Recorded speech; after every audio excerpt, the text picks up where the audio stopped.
মাঠে নামার কয়েক ঘন্টা আগেই বিশ্বকাপের যোগ্যতা অর্জন করে ফেলেছিল আর্জেন্টিনা।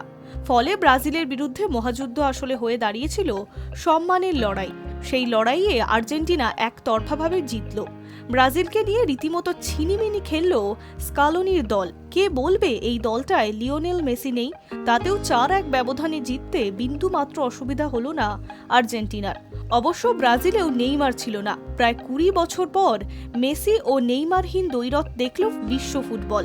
সেই সঙ্গে দুটো দলের পার্থক্যও দেখল।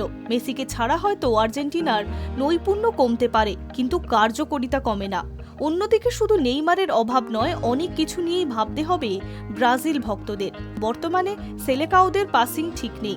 স্কিলের কথা তো তোলাই থাক, শুধু বল পজিশন ধরে রাখতেই নীল সাদা জার্সির টেক্কা দিয়ে গেল রাফিনহানাদের। দক্ষিণ আমেরিকার বিশ্বকাপ যোগ্যতা অর্জন পর্বে বলিভিয়ান বনাম উরুগুয়ের ম্যাচে ড্র হওয়ার এমনিতেও ছাড়পত্র পেয়ে গিয়েছিল গতবারের চ্যাম্পিয়ন্সরা।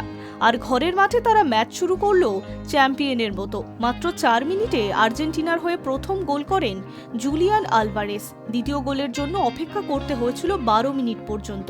এবার ব্রাজিলের জালে বল জড়ালেন এনজো ফার্নান্ডেস। অবশ্য খেলার গতির বিরুদ্ধে গিয়ে একটি গোল শোধও করেন ব্রাজিলের ম্যাথিউ কুনহা। কিন্তু 37 মিনিটে আর্জেন্টিনার হয়ে গোল করেন অ্যালেক্সিস ম্যাক অ্যালিস্টার। আর ব্রাজিলের কফিনে শেষ পেরেকটি পোতেন জিউলিয়ানো সিমিওনে।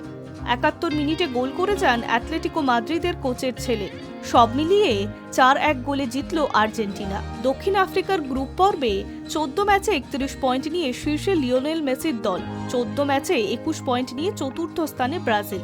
26-এর বিশ্বকাপের ছাড়পত্র ইতিমধ্যেই জাপান, নিউজিল্যান্ড, ইরান জোগাড় করে ফেলেছে।